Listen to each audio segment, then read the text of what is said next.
અને હવે રાજકારણમાં દલાલ બધા થઈ ગયા છે. દલાલી કરી અધિકારીઓ જોડે વખાણ રાખવાની. ભાજપનો હોદ્દેદાર છું, ભાજપનો કાર્યકર છું, નેતા છું, એટલે અધિકારીએ ફટાફટ કામ કરી આપે. ભાજપ સરકારે બધાને બહુ મોટા સુખી કર્યા અને દલાલી કરતા કરતા આજે બધા કરોડપતિ થઈ ગયા. જી સાથીઓ, તમને પણ મારી જેમ પ્રાથમિક દ્રષ્ટિએ આ વિડીયો જોઈને વિશ્વાસ નહીં જ આવ્યો હોય કે આ વિડીયો ગુજરાતના પૂર્વ નાયબ મુખ્યમંત્રી ભાજપના જૂના અને પીઢ નેતા નીતિન કાકા એટલે કે નીતિનભાઈ પટેલનો આ વિડીયો છે. કડી તાલુકાના ડરણ ગામની એક હાઈસ્કૂલમાં આ નીતિન કાકા નીતિન પટેલ ખુદ પોતાના ભાષણ દરમિયાન કહી રહ્યા છે કે જેમ જમીન દલાલોની અંદર દલાલી કરનારા લોકો વધી ગયા એવી રીતે હવે તો રાજકારણોમાં પણ દલાલો થઈ ગયા છે. હું ભાજપનો નેતા છું, ભાજપનો કાર્યકર્તા છું, ભાજપનો હોદ્દેદાર છું એમ કહીને દલાલી કરવા માટે અધિકારીઓ સાથે આવા લોકો સંબંધ બનાવે છે અને પોતાના કામ ફટાફટ કઢાવે છે. ભાજપ સરકાર પણ આવા લોકોને ખુશ કરે છે એટલે આવા દલાલો કરોડોપતિ થઈ ગયા. આ નીતિનભાઈ પટેલ બોલી રહ્યા છે. નીતિનભાઈ પટેલ જાહેરમાં આવું કહીને શું સાબિત કરવા માંગે છે કે શું ભાજપની સરકારે ગુજરાતમાં આવા દલાલોને પ્રોત્સાહિત કર્યા, આવા દલાલોને પોષણ આપ્યું કે સામાન્ય કાર્યકર્તામાંથી દલાલી કરતા કરતા એ લોકો કરોડોપતિ થઈ ગયા. નીતિનભાઈ પટેલ જાહેરમાં નિવેદન આપીને શું સાબિત કરવા માંગે છે? નીતિનભાઈ પટેલ ઉપર હવે સવાલો ઉઠી રહ્યા છે કે નીતિનભાઈ પટેલ શું ભાજપથી ખુશ નથી એટલે ભાજપમાં રહીને ભાજપના નેતા, કાર્યકર્તા અને હોદ્દેદારો વિરુદ્ધમાં આવા નિવેદનો આપી રહ્યા છે?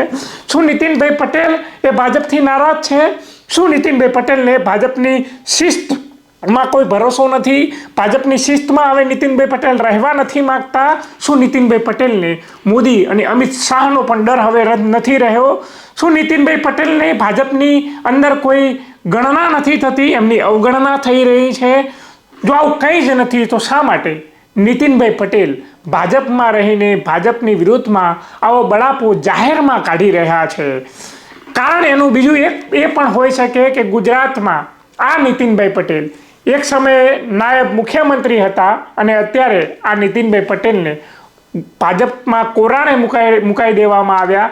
એ સામાન્ય કાર્યકર્તા બનીને રહી ગયા. એક સમયે આ નીતિનભાઈ પટેલ એ કરોડો રૂપિયાના ઉદ્ઘાટન કરતા હતા નાયબ મુખ્યમંત્રી તરીકે. હવે તો એ સામાન્ય મંત્રી પણ નથી અને કોઈ મોટા એવા હોદ્દેદાર પણ નથી. એ કાર્યકર્તા સામાન્ય બનીને રહી ગયા છે. એક સમયે નીતિનભાઈ પટેલ માટે જાહેર સભા યોજાતી, અત્યારે નીતિનભાઈ પટેલને એક સામાન્ય નિશાળની અંદર, ગામડાની નિશાળની અંદર જઈને મોટિવેશનલ સ્પીકર બનવું પડી રહ્યું છે. શું નીતિન પટેલની આવી હાલત થઈ ગઈ છે એના કારણે નીતિનભાઈ પટેલ આવો બળાપો કાઢી રહ્યા છે? એનું એક કારણ હોઈ શકે કે આવા મોટા અને જૂના અને પીઢ નેતા જ્યારે ગુજરાતમાં ભાજપની સરકાર પણ નથી ત્યારથી આવા નેતા યોગદાન આપે છે, જેમણે ભાજપની સરકાર બનાવવા માટે રાત દિવસ મહેનત કરી. એ જ ભાજપે નીતિનભાઈ પટેલને કોરાણે મૂકી દીધા અને નવા નિશાળિયાઓને રાજકારણમાં ઉતારીને એમને મંત્રી બનાવ્યા.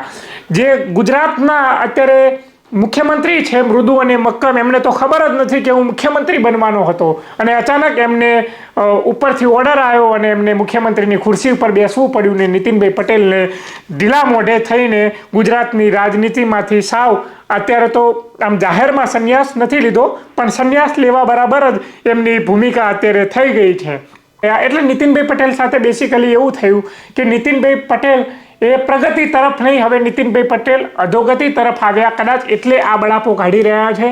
આ બળાપાના કારણે નીતિનભાઈ પટેલે જે બળાપો કાઢ્યો એના કારણે ભાજપની અંદર અત્યારે ઘમાસાણ મચી ગયું છે. પણ કોંગ્રેસી અને બીજા વિપક્ષના લોકો અત્યારે ખુશ થઈ રહ્યા છે.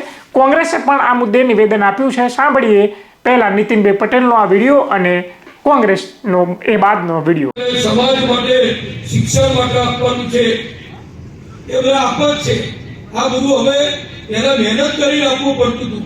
હવે ભગવાને એવું ગોઠવ્યું છે કે ઓટોમેટિક વધી જાય. આ હું બધા બિલ્ડરોને જમીનોના દલાલો ઓળખું છું. જમીનના દલાલો ખાલી મોટરસાઇકલ લઈને ફરે, પાનના ગલ્લે ચાની લારીએ બેસે, બેડા ચોકડી હોય, કડી અમારો કરણનગર રોડ, બધા દલાલો. અને હવે રાજકારણમાં દલાલ બધા થઈ ગયા છે. દલાલી કરી અધિકારીઓ જોડે વખાણ રાખવાની. ભાજપનો હોદ્દેદાર છું, ભાજપનો કાર્યકર છું, નેતા છું, એટલે અધિકારીએ ફટાફટ કામ કરી આપે. આ ભાજપ સરકારે બધાને બહુ મોટા સુખી કર્યા, એટલે દલાલી કરતા કરતા આજે બધા કરોડપતિ થઈ ગયા. ગુજરાતની અંદર ભારતીય જનતા પાર્ટીના પાછલા 20-25 વર્ષના અહંકારી શાસનના કારણે લૂંટનો કારોબાર ચાલે છે.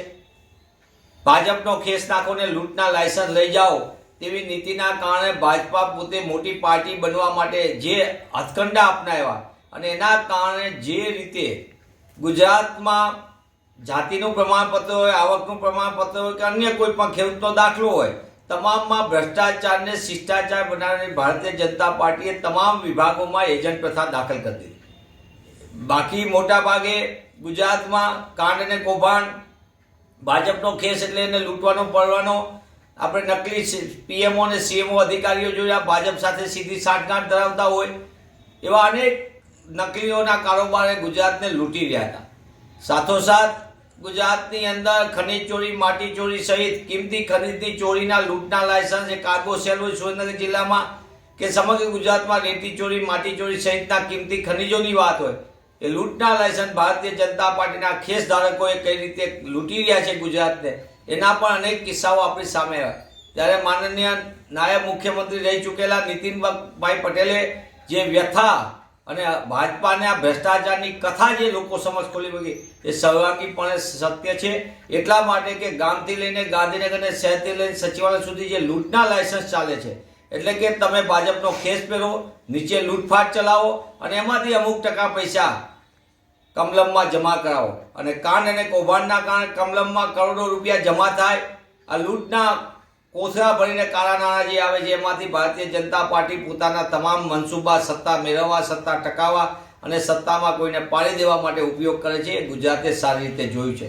ત્યારે નીતિન કાકાએ જે આજે નિવેદન કર્યું હતું ગઈકાલે કડીની અંદરનું, જાહેર વ્યક્તિ તરીકે તેમનું આ મૂલ્યાંકન એ ભારતીય જનતા પાર્ટીનો ચાલચલન, ચરિત્ર, ચહેરાને ઉજાગર કરે છે. અગાઉ તત્કાલીન મુખ્યમંત્રી શ્રી આનંદીબેન પટેલ પણ જામનગરમાં કે બોલી ચૂક્યા છે કે કાર્યકરો કોન્ટ્રાક્ટરો બની ગયા છે અને શું ધંધા કરી રહ્યા છે.